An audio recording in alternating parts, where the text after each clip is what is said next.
In the bustling city of dreams, where the scent of opportunity and the aroma of freshly cooked meals mingled in the air, lived Arjun, a young man with a simple but profound quest to understand the nature of desire.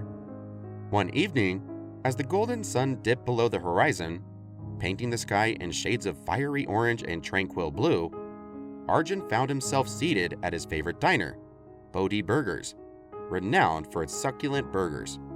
As he ordered his usual delight, a thought sparked in his mind, a thought inspired by a recent conversation about desire and happiness. Arjun pondered, "I'm excited about this burger, even before tasting it. Isn't it intriguing how anticipation itself brings joy?"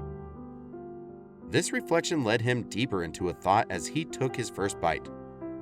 The burger was delicious, perfectly cooked, and every bite seemed to sing a melody of flavors.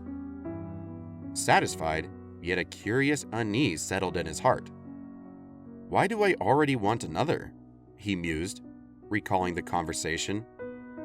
"If satisfaction is the end of desire, shouldn't one be enough?" He ordered a second burger, but as he finished it, the initial joy was overshadowed by a subtle feeling of emptiness. Remembering the words from his discussion, Arjun realized, desire grows when gratified, doesn't it? Like chasing the shadow of happiness that moves with you but never lets you catch it. The third burger was a testament to this hypothesis. Rather than filling him, it left him with a sense of guilt and discomfort. The next day, as Arjun visited the local gym, a place he frequented with a similar zest as he had for Bodhi Burgers, he reflected on his relationship with working out. "I love the gym, the rush of pushing my limits," he thought. However, like the burgers, he found himself never completely satisfied, always feeling he could have done more. This isn't just about burgers or the gym, Arjun realized. It's about understanding that desire, whether for food, exercise, or anything else, often doesn't lead to true contentment. It's about chasing a moment from the past or a hope for the future, never fully embracing the present. This insight led Arjun to a local meditation center, where he sought to understand how to observe and manage his desires rather than being led by them. There, an old monk taught him the practice of mindfulness, the art of observing one's thoughts and feelings without attachment or judgment. As weeks turned into months, Arjun learned to find joy not in the objects of his desire, but in the moments between them, the peaceful stillness of the present. He discovered that true happiness wasn't about fulfilling every desire, but in appreciating each moment for what it was, free from the shadows of the past and the expectations of the future. In this journey, Arjun found a profound peace, understanding that the path to enlightenment wasn't about suppressing desire, but about recognizing its nature and learning to live with it, not for it. After discovering the fleeting satisfaction in burgers and the limits of fulfillment at the gym, Arjun's curiosity led him to observe another dimension of desire, the pursuit of wealth and material possessions. As he advanced in his career, his income grew, allowing him to indulge in finer clothes, a luxurious car, and a spacious apartment in the heart of the city. Each purchase brought a rush of excitement, a surge of happiness that seemed to affirm his choices. Yet, this happiness was as transient as the aroma of his once beloved burgers. One evening, as Arjun sat in his plush living room surrounded by all his acquisitions, he felt a similar emptiness creeping in. Why does this satisfaction not last? Why do I already crave the next upgrade, the next best thing? He wondered. He recalled the teachings of the old monk about the nature of desire being like a thirst that no amount of drinking can quench permanently. It was then that Arjun decided to apply his insights on mindfulness to his materialistic pursuits. He observed his desires without judgment, noting how each desire for more wealth or newer possessions never seemed to end. The more he had, the more he wanted. This was the same pattern he had seen with the burgers and his workouts.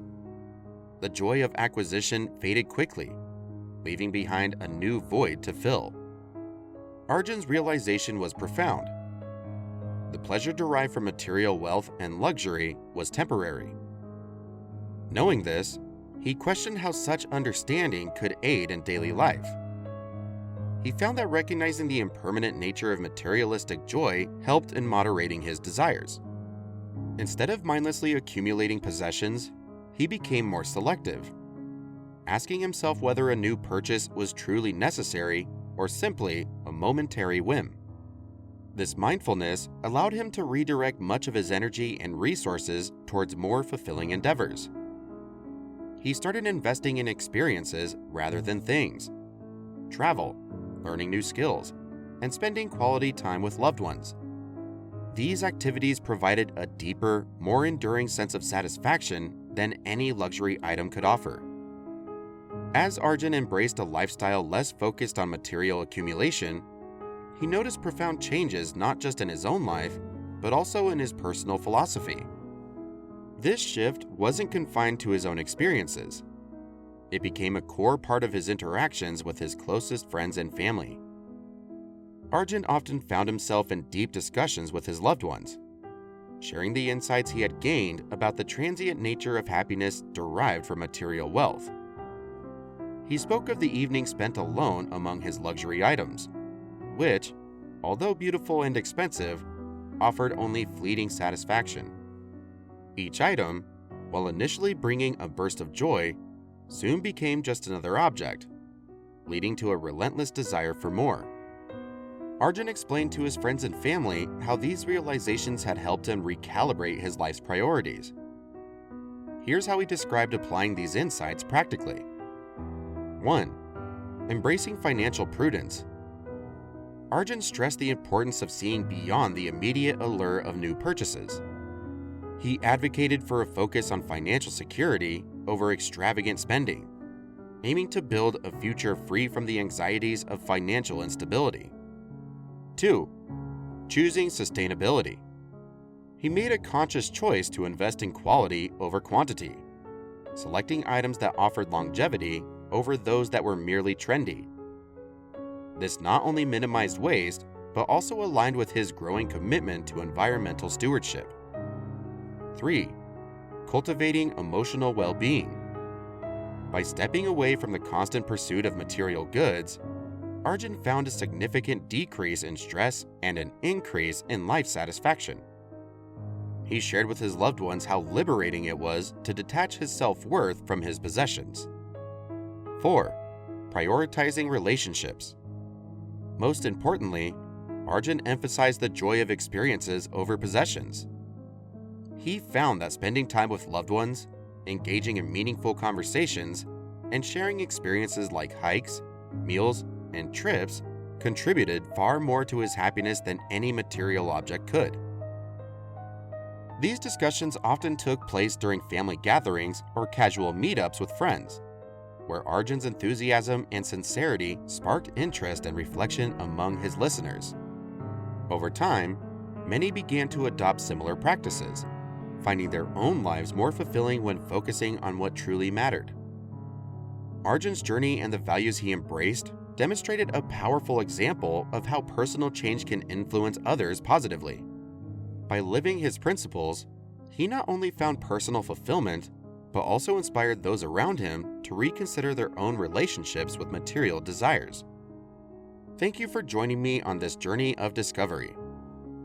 If you found value in these insights from Buddhist teachings and wish to explore more about transforming desires into a source of true happiness, please like, subscribe, and turn on the notification bell.